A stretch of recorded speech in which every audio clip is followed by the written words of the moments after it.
So next example x square upon x square plus 1 into x square plus 4 dx। अब इसको हमें integrate करना है स्टूडेंट्स। अगर आप इसको ध्यान से देखो, ये फैक्टर्स की फॉर्म में लिखा गया है, x square plus 4 x square plus 1, और ये फैक्टराइज भी नहीं हो रहा, ये फर्दर फैक्टराइज नहीं हो सकता। आपको पता है फर्दर फैक्टराइज होने का क्या मतलब है। देखो अगर मान लो कुछ ऐसी सिचुएशन हो, ठीक है, अब इसको मैं फर्दर फैक्टराइज कर सकता हूँ, आपको पता है इसको मैं लिख सकता हूँ तो ऐसे करके, मतलब ये फर्दर फैक्टराइज हो सकता है, ठीक है। बट जब भी ऐसी सिचुएशन हो x square plus 1 x square plus 4, ये फर्दर फैक्टराइज नहीं हो सकते, और ये पार्शियल फ्रैक्शन की थर्ड टाइप है। ध्यान से देखो, डिग्री 2 नीचे 2 और 2 कितनी होगी 4, मतलब ये प्रॉपर रैशनल फंक्शन है, तो इसको मैं इस कैटेगरी से सॉल्व कर सकता हूँ। देखो 2 डिग्री नीचे 3 है, और यहाँ पर एक कंडीशन है कि x square plus b x, ये जो क्वाड्रेटिक है ये फैक्टराइज नहीं होनी चाहिए। तो अगर इसको मैं सॉल्व करना चाहूँ तो ये कुछ ऐसे सॉल्व होगा। बहुत ध्यान से मेरी बात समझना, ठीक है। तो इसको मैं ऐसे सॉल्व करूँगा, a x plus b x square plus 1 c x plus d x square plus 4। ऐसा ही सेम क्वेश्चन हम एक्सरसाइज में भी करेंगे। तो अगर इसको मैं सॉल्व करने बैठूंगा तो ये काफ़ी कॉम्प्लिकेटेड हो जाएगा, क्योंकि आपको पता है इसको हम इसी तरह से सेपरेट करते हैं। जब भी मतलब कि क्वाड्रेटिक को हम जो फैक्टराइज ना हो रही हो तो उसको हम ऐसे लिखते हैं बी एक्स प्लस सी, तो a x plus b c x plus d, क्योंकि यहाँ पर दो चीज़ें हैं, दोनों फर्दर फैक्टराइज नहीं हो रही, ठीक है। अगर इसको मैं सॉल्व करने बैठूंगा तो ये काफ़ी कॉम्प्लिकेटेड हो जाएगा। अब यहाँ पर इसको सॉल्व करने का एक ईजी मेथड भी है, मैं आपको वो बता देता हूँ, बट उसमें एक कंडीशन है कि ये जो टर्म्स हैं ना, ध्यान से देखो, यहाँ पर भी एक्स स्क्वायर है, एक्स स्क्वायर एक्स स्क्वायर। तो अगर कभी भी आपके क्वेश्चन में इस तरह की सिचुएशन हो कि जहाँ पर मतलब नंबर ऑफ टर्म्स चाहे 3 हैं चाहे 4 हैं चाहे 5 हैं, बट सभी में x square x square x square हो, तो उसको हम क्या कर सकते हैं, पहले let x square is equal to y, पहले हम वाई में कन्वर्ट कर देंगे, डेरिवेटिव नहीं करेंगे, जस्ट कन्वर्ट करेंगे।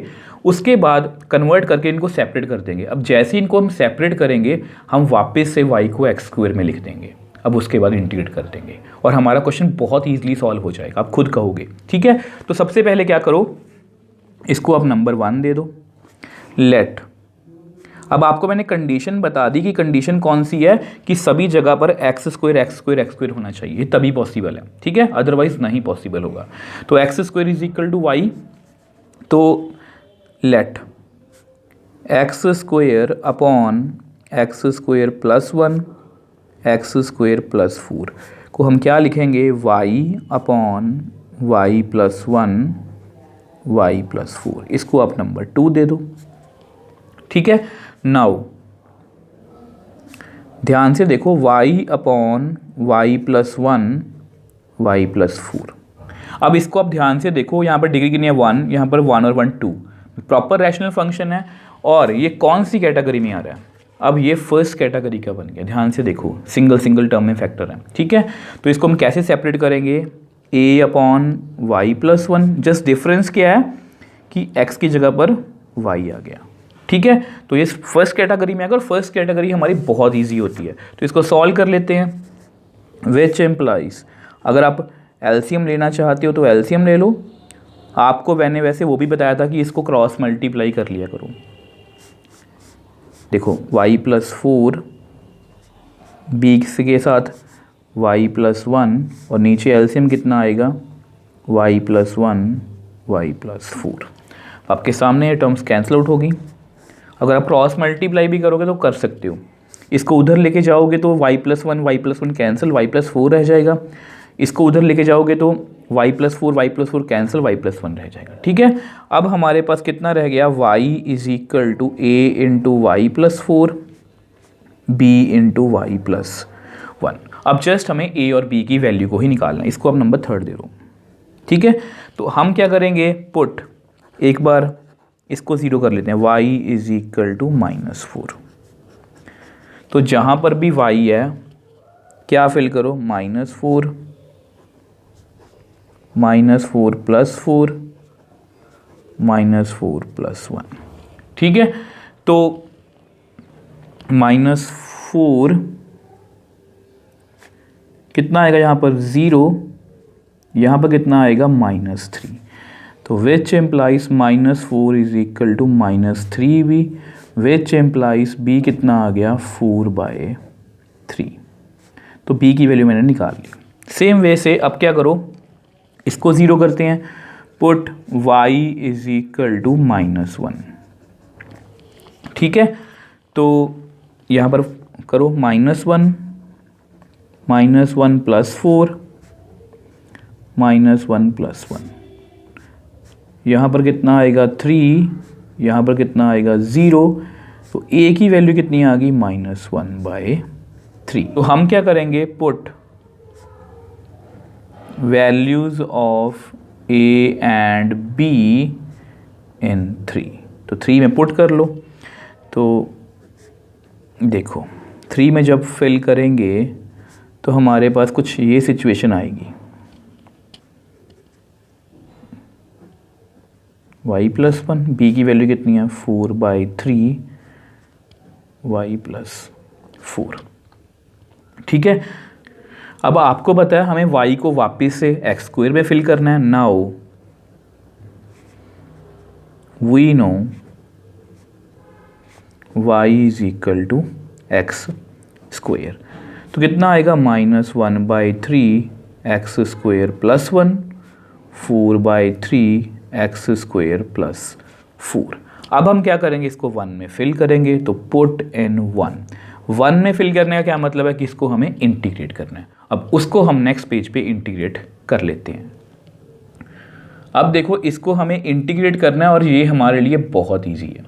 आपको पता है हमने एक्सरसाइज 7.4 में कुछ फॉर्मूला सीखे थे, ये डायरेक्टली उनके साथ मैच कर रहा है और क्वेश्चन भी किए थे ऐसे। किसका x² + a²। ये देखो मैं यहाँ पर लिख भी देता हूँ, इसका आंसर कितना आएगा 1/a tan 1 x/a + c। ठीक है, तो करते हैं। तो पहले थोड़ा सा इसको मोल्ड कर लेते हैं, नहीं तो बच्चे गलती करते हैं। dx/x², इसको लिख लो 1 का स्क्वायर। अब इसको लिख लो x² + 2 का स्क्वायर। तो अब कर दो 1/3 1/a tan 1 x/a, ये कितना है 1, 4/3 tan 1/a कितना यहाँ पर 2, मैं यहाँ भूल गया था, tan 1 x/2 + c।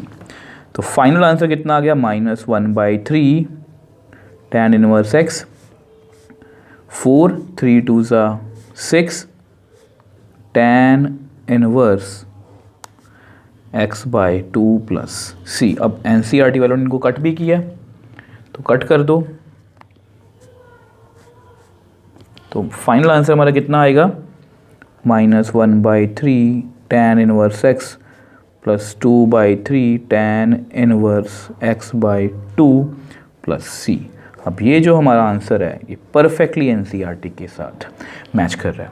कुछ भी नहीं किया, इसमें क्या था, इसको आप इस कैटेगरी से सॉल्व कर सकते थे, बट मैंने क्यों नहीं किया, क्योंकि मुझे 2 बार ऐसा लिखना पड़ता ax + b अपॉन सम मतलब कि क्वाड्रेटिक cx + d सम क्वाड्रेटिक।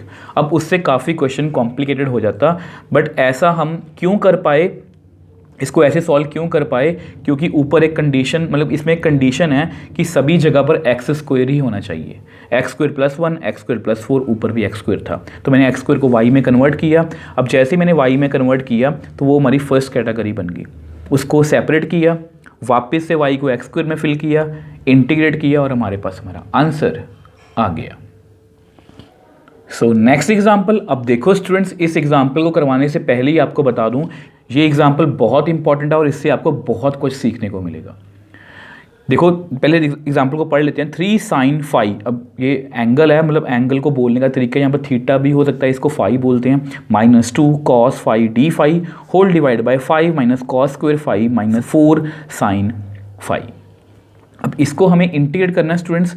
अब देखो, अब क्योंकि ये क्वेश्चन पार्शियल फ्रैक्शन में है तो अब आपको थोड़ा सा आइडिया कि इसको मैं पार्शियल फ्रैक्शन से ही करना है, बट अगर आपको एग्जाम्स में ये क्वेश्चन आएगा तो ये कहीं पर भी पहली बार में देखने में ऐसा तो लग नहीं रहा कि ये पार्शियल फ्रैक्शन का क्वेश्चन है, क्योंकि पार्शियल फ्रैक्शन जो होती है वो मेनली किस में डील करती है? रैशनल फंक्शंस में। आपको मैंने बताया था बेसिक्स वाली वीडियो में। अब ये कहीं से भी रैशनल फंक्शन तो नहीं है। अब यहाँ पर आपको वो काम आएगा जो मैंने आपको पहले भी बताया था, आपकी मैपिंग। अब आपको उसकी इंपॉर्टेंस भी समझ आएगी कि मैपिंग कितनी इंपॉर्टेंट है। और मैं क्यों बोलता रहता हूँ कि इंटीग्रेशन में हमें यही नहीं पता लगता कि क्वेश्चन को हमें स्टार्ट कैसे करना है। अब हमें इसको क्वेश्चन को देख के एक बार समझ में नहीं आ रहा कि क्वेश्चन को हम स्टार्ट कैसे करें। चाहे हमें ये भी पता है कि इसको हमें पार्शियल फ्रैक्शन से करना है, तो भी नहीं हमें पता कि इसको हमें मतलब कि स्टार्ट कैसे करें। अगर मैं मैपिंग की ओर देखूँ, ये हमारी मैपिंग है। अब इसमें साइन कॉस हैं, तो ये नॉन अलजेब्रिक फंक्शन है। सबसे पहले हम किसकी ओर देखेंगे? एंगल की ओर। फाई फाई फाई फाई, मतलब ये लीनियर फंक्शन है। लीनियर फंक्शन मतलब इसकी डिग्री कितनी है? 1 है। ये इंटीग्रेबल हो रहा है? नहीं। Not integrable, then we go for derivative. Derivative करके देख लेते हैं। अगर ध्यान से देखो, पावर्स को इग्नोर कर दो। साइन का डेरिवेटिव कॉस है, कॉस का डेरिवेटिव माइनस साइन है, तो डेरिवेटिव से मेरी बात बन सकती है। अब फिर वो कंफ्यूजन कि हमें किसको पुट करना है, साइन को या कॉस को। जो भी डी फाई के साथ, देखो जो भी ना ऊपर टर्म डी फाई के साथ ईजिली मर्ज हो जाए, उसको उसका डेरिवेटिव बनाने की कोशिश किया करो। जैसे लेट, मैं पहला स्टेप क्या होगा मेरा? Let sine phi is equal to t. मैंने ऐसा क्यों किया? क्योंकि साइन का derivative cos d phi adjust हो जाएगा, तो इसलिए मैंने साइन फाई को टी पुट कर लिया। अब देख लो, with the help of mapping हमें पता लगा कि हमें ये स्टेप करना है, हमें कुछ क्रैम नहीं किया। तो differentiate both sides with respect to, आपको पता है यहाँ पर फाई है, तो विद रिस्पेक्ट टू फाई करेंगे। तो मुझे डेरिवेटिव करना है साइन फाई का, फिर मुझे डेरिवेटिव करना है टी का। साइन फाई का डेरिवेटिव आपको पता ही है, साइन फाई का डेरिवेटिव करना है ना, cos phi, cos angle, then derivative of angle. अब फाई का derivative with respect to phi 1 ही होता है, तो कितना आएगा? Cos phi t t by d phi. तो कितना आंसर आ गया? कॉस फाई डी फाई को मैं लिख सकता हूँ डी टी। ठीक है, देख लो, ये जो भी हम कर रहे हैं क्रैम नहीं कर रहे, हमें मैपिंग से पता लगा। ठीक है, अगर आपने मैपिंग नहीं की होती तो आपको ये स्टेप क्रैम ही करना पड़ता कि अगर ऐसा क्वेश्चन आएगा तो हम ऐसे करेंगे, बट एग्ज़ाम्स में ऐसा नहीं चलता। तो करके देखते हैं। विच एम्प्लाइज, अब 3 साइन फाई को मैंने टी फिल किया है, -2 कॉस फाई डी फाई को मैंने डी टी फिल किया है, होल डिवाइड बाय 5 माइनस। अब ये जो कॉस स्क्वायर फाई है, ये थोड़ा सा प्रॉब्लम क्रिएट कर रहा है, बट इसका सोल्यूशन मेरे पास है। -4 साइन की वैल्यू कितनी है? टी। अब देखो, पूरा फंक्शन मेरा टी में कन्वर्ट हो गया, बट ये नहीं हुआ। अब यहाँ पर हमारे पास एक फॉर्मूला है,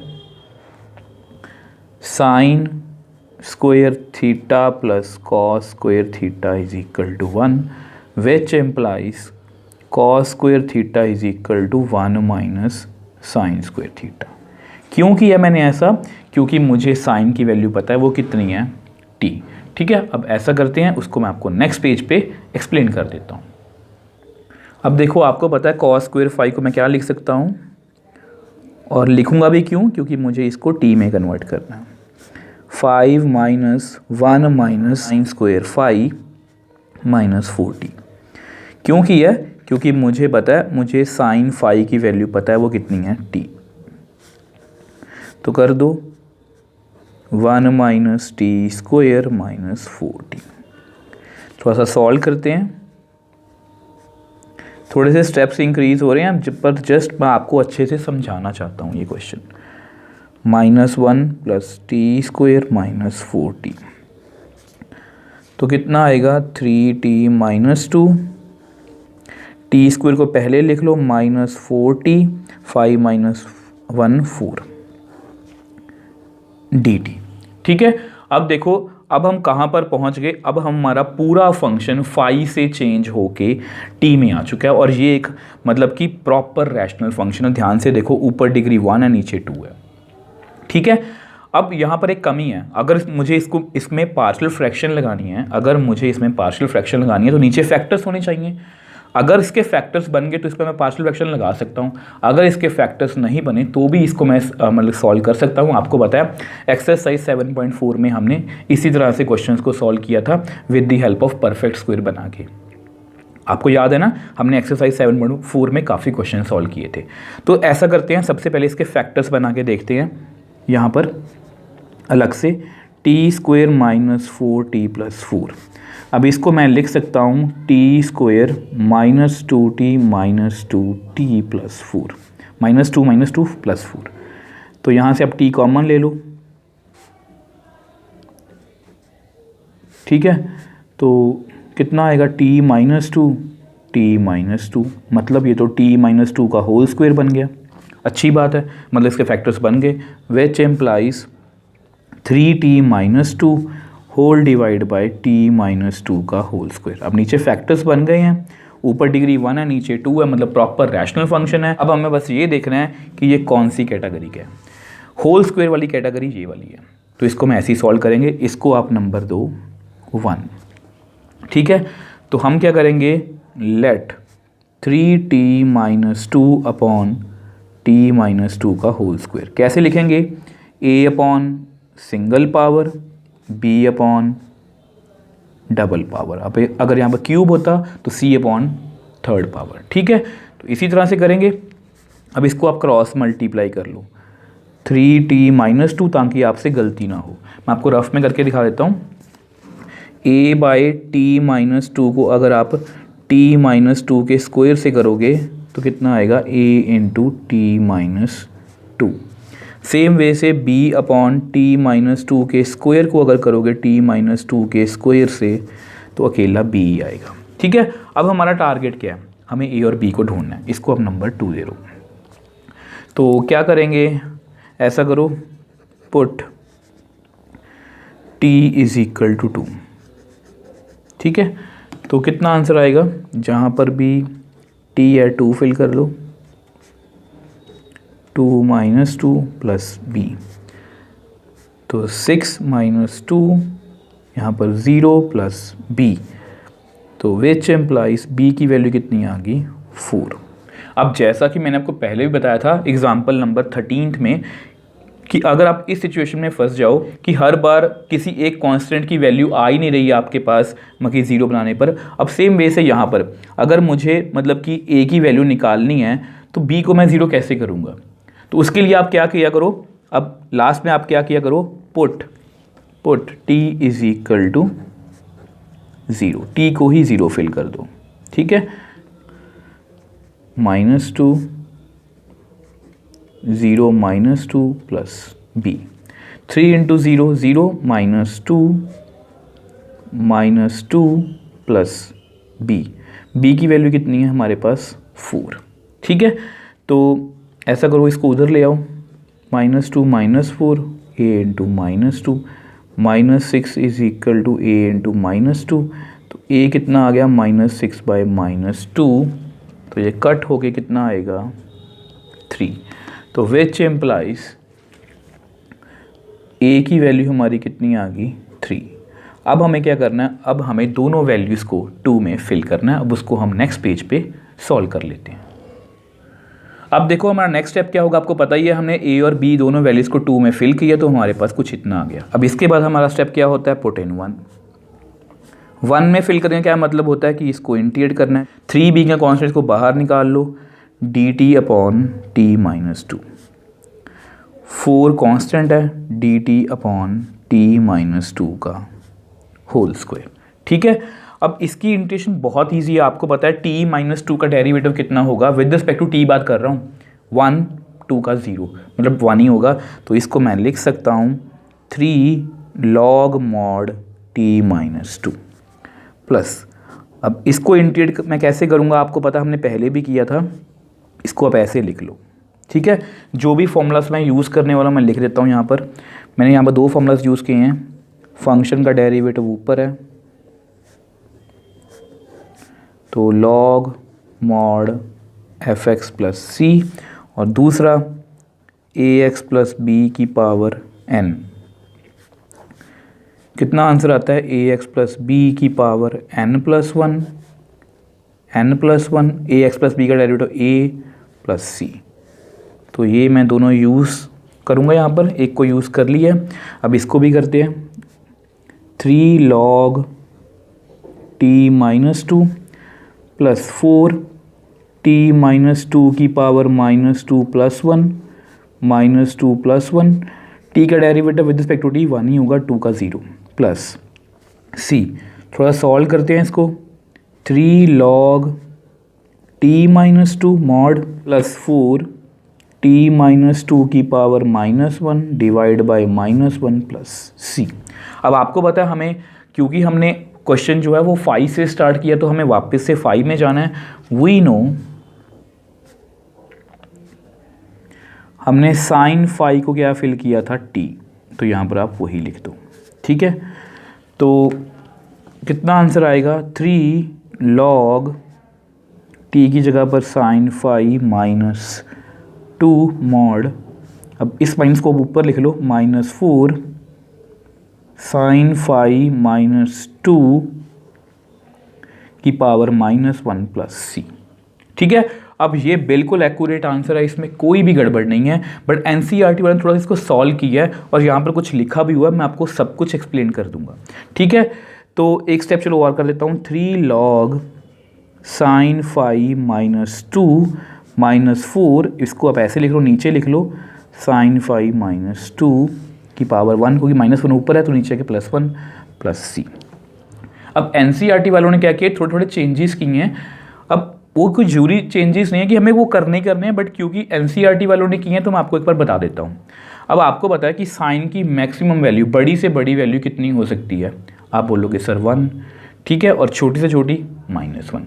तो यहाँ यानी कि यहाँ पर हमेशा बड़े से बड़ा नंबर 1 आ सकता है और इसकी वैल्यू कितनी आएगी, 1 - 2 -1। अब क्योंकि इसकी वैल्यू नेगेटिव ना आए तो एनसीईआरटी वालों ने क्या किया, इसको 3 log 2 - साइन 5। अब आप बोलोगे सर ऐसा कैसे लिख लिया, देखो अगर मैं इसमें से माइनस कॉमन ले लूँ तो अंदर कितना आएगा, 2 - साइन 5। अब इसका क्या है, मॉड, मॉड का मतलब पॉजिटिव वैल्यू, तो इस माइनस को हम हटा देंगे तो हमारे पास कितना आएगा, 2 - साइन 5। और इसके आसपास मॉड क्यों नहीं डाला, इसके आसपास मॉड क्यों नहीं डाला, क्योंकि ये हमेशा एक पॉजिटिव क्वांटिटी रहेगी, क्योंकि साइन की मैक्सिमम वैल्यू 1 आएगी। तो 2 - 1 1, मिनिमम वैल्यू कितनी आएगी, -1, तो कितना आएगा 3। तो ये कभी भी नेगेटिव नहीं बन सकता, इसलिए उन्होंने मॉड हटा दिया। सेम वे से उन्होंने यहाँ से माइनस को कॉमन लिया, तो 2 - साइन 5 प्लस सी। तो उन्होंने जो फाइनल आंसर दिया वो ये है, minus minus plus 4 2 - sine 5 plus c. अब ये जो हमारा आंसर है ये परफेक्टली एनसीईआरटी के साथ मैच कर रहा है, इसमें कुछ भी गड़बड़ नहीं है। तो जस्ट उन्होंने जो भी मतलब कि यहाँ पर चेंजेस किए थे वो मैंने आपको समझा दिए। अब देखो स्टूडेंट्स, क्वेश्चन बहुत इंपॉर्टेंट है, बहुत ध्यान से करना है, ध्यान से देखना। क्वेश्चन को देखते ही पता नहीं लगता कि क्वेश्चन को कैसे सॉल्व करना है। ये रैंडमली आपको एग्जाम में कोई भी क्वेश्चन आ सकता है। तो सबसे पहले मैंने मैपिंग की और देखा, तो वहाँ से मुझे पता लगा कि मुझे डेरिवेटिव के पास जाना है। मैंने डेरिवेटिव किया तो मेरा पूरा फंक्शन टी में कन्वर्ट हो गया। वहाँ से मुझे पता लगा कि ये तो पार्शियल फ्रैक्शन का क्वेश्चन है, तो मैंने इसको पार्शियल फ्रैक्शन की सेकंड टाइप से किया, सॉल्व किया और अल्टीमेटली हमारे पास ये वाला एक्यूरेट आंसर आ गया। बट एनसीईआरटी वालों ने कुछ चेंजेस किए थे, वो मैंने आपको बता दिए कि 2 - साइन 5 हमेशा एक पॉजिटिव क्वांटिटी है, इसलिए उन्होंने मॉड नहीं डाला। तो इस तरह से हमारा फाइनल आंसर आ गया।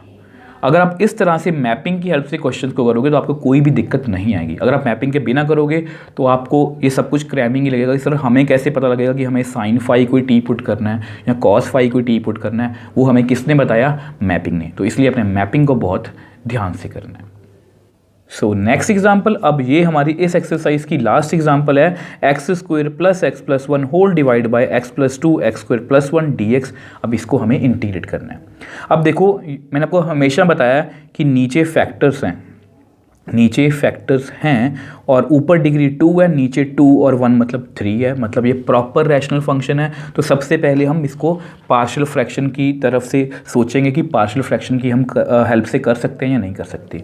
अब प्रॉपर रैशनल फंक्शन है, इसको हम पार्शियल फ्रैक्शन की हेल्प से कर सकते हैं। हमें जस्ट ये देखना है कि ये कौन सी कैटेगरी में है।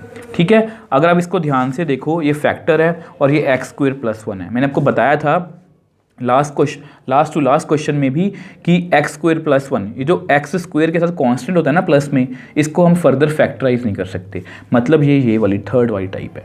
ठीक है, तो इसको आप नंबर 1 दे दो। अब इसको हमें कैसे लिखना है, लेट एक्स स्क्वायर, ये सबसे इंपॉर्टेंट टाइप है और ये सबसे मतलब कि थोड़ी सी मतलब सबसे, इसको आप सबसे टफ बोल सकते हो ये वाली टाइप को। ऐसे एक्चुअल में टफ नहीं है, बट अगर मैं इन तीनों को कंपेयर करूँ ये थोड़ी सी टफ है एज़ कम्पेरेटिव टू इन दोनों के, क्योंकि इनमें इंट्यूशन बहुत लोअर लेवल की होती है। ठीक है, अब देखो x plus 2 x square plus 1, इसको हम कैसे लिखेंगे, a अपॉन सिंपल फैक्टर, फिर बी एक्स प्लस सी अपॉन एक्स स्क्वायर प्लस 1, जिसको हम फर्दर फैक्टराइज नहीं कर सकते। ठीक है, तो इसको आप नंबर 2 दे दो। अब हमेशा की तरह अगर आप चाहते हो इसको एलसीएम लेना है एलसीएम ले लो, अगर आप इसको क्रॉस मल्टीप्लाई करना चाहते हो तो क्रॉस मल्टीप्लाई भी कर सकते हो।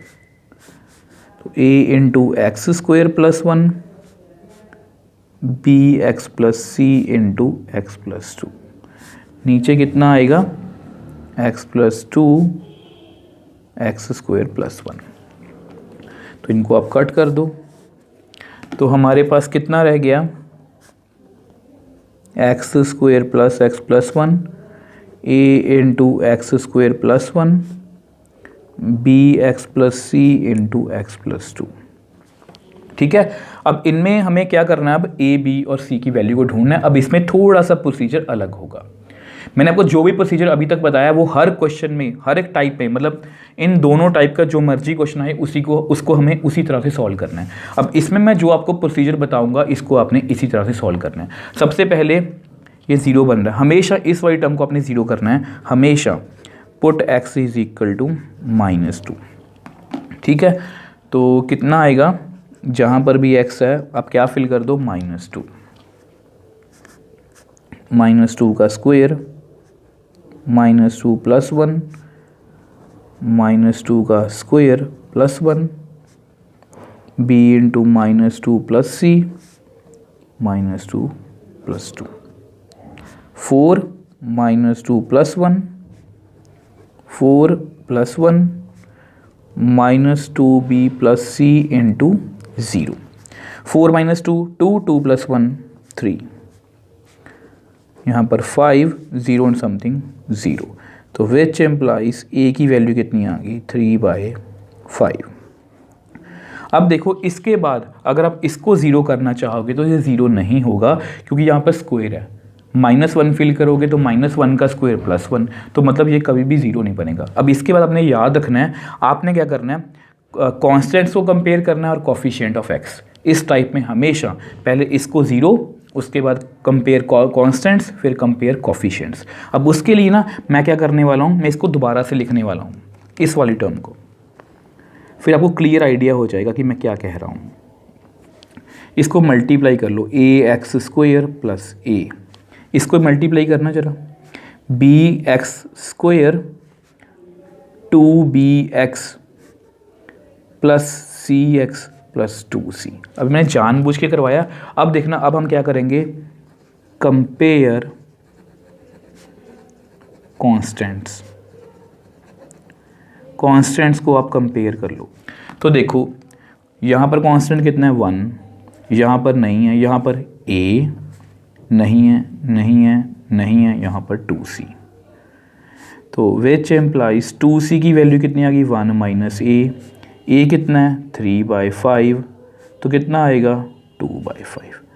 ठीक है, तो यानी कि 2c इज इक्वल टू 2/5, तो विच एम्प्लाइज c कितना आ गया 1/5, क्योंकि यहाँ पर 2 से 2 कट हो गया। ठीक है, अब c की वैल्यू भी आ गई। अब हमें क्या करना है, कंपेयर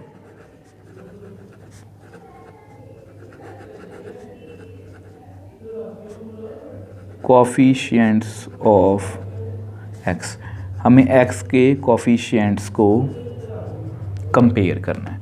तो यहाँ पर कितना है 1 नहीं है, यहाँ पर नहीं है, यहाँ पर नहीं है, यहाँ पर 2b, कोफिशिएंट्स का मतलब जो भी x के साथ टर्म्स लगी हुई हैं, यहाँ पर c, यहाँ पर नहीं है। विच एम्प्लाइज 2b कितनी वैल्यू आ गई 1 माइनस सी, सी कितना है 1/5, 5 माइनस 1 4/5, तो 2b कितना आ गया 4/5, तो यहाँ से आप कट कर दो, तो विच एम्प्लाइज मेरे पास b की वैल्यू कितनी आ गई 2/5। तो देख लो तीनों वैल्यूज हमने फाइंड कर ली। कैसे करनी है याद रखोगे, सबसे पहले जब भी ऐसी टाइप आएगी इस टर्म को 0 a की वैल्यू, कांस्टेंट को कंपेयर c की वैल्यू, x के कोफिशिएंट्स को कंपेयर b की वैल्यू। अब ऐसा करते हैं, इसको मैं नेक्स्ट पेज पे आपको एक्सप्लेन कर देता हूँ।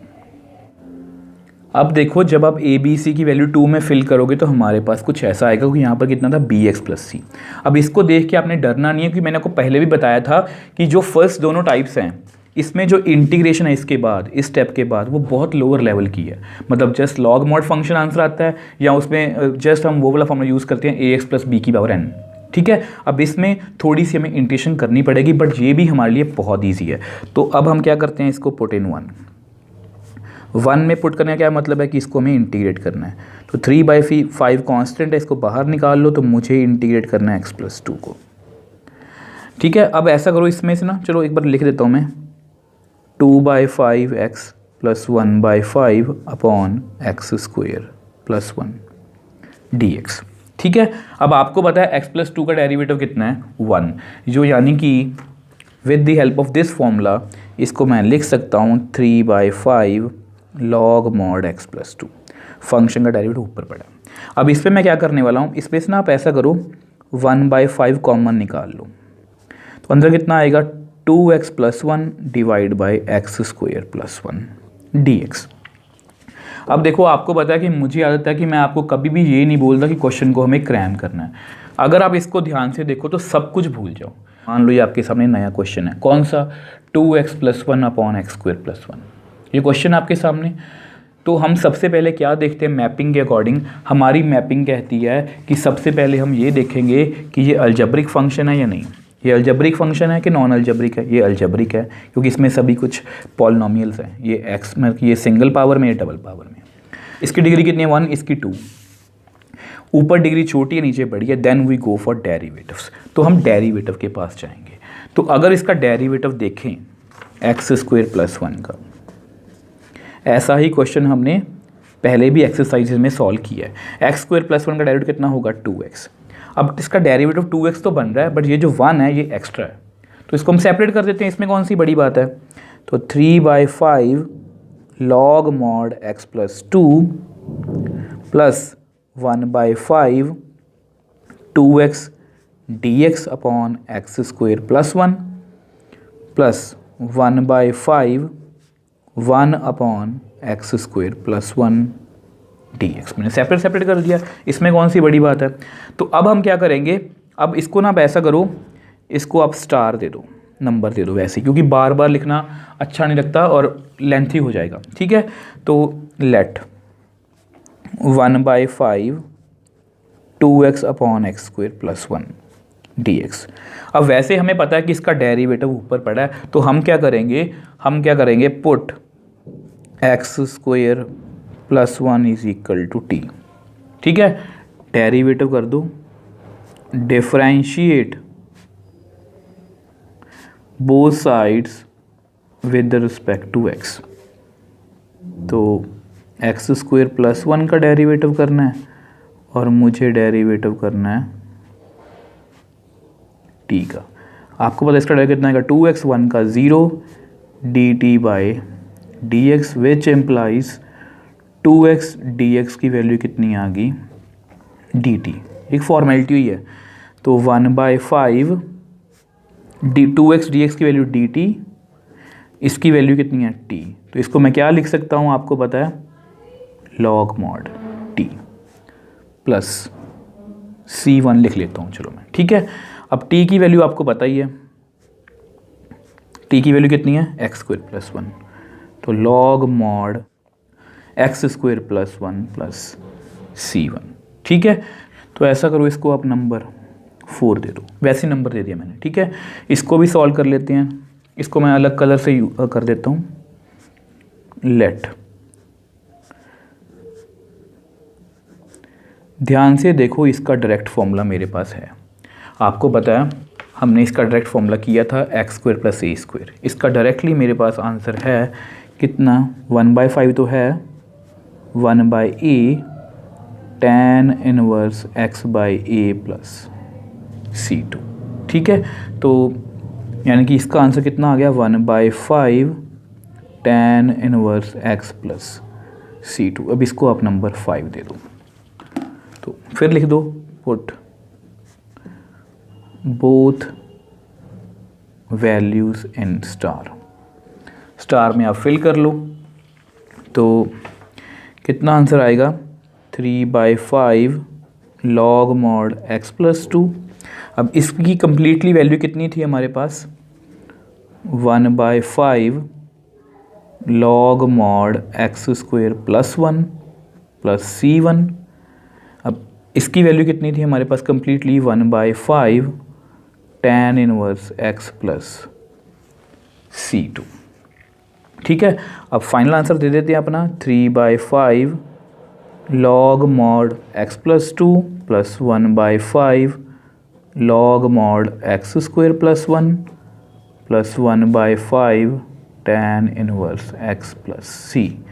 अब ये जो हमारा आंसर है ये परफेक्टली एनसीईआरटी के साथ मैच कर रहा है। आप यहाँ पर लिखना चाहते हो तो लिख भी सकते हो, वेयर c1 + c2, ये दोनों कांस्टेंट थे ना, इनको मैंने क्या लिखा है, c। ठीक है जी।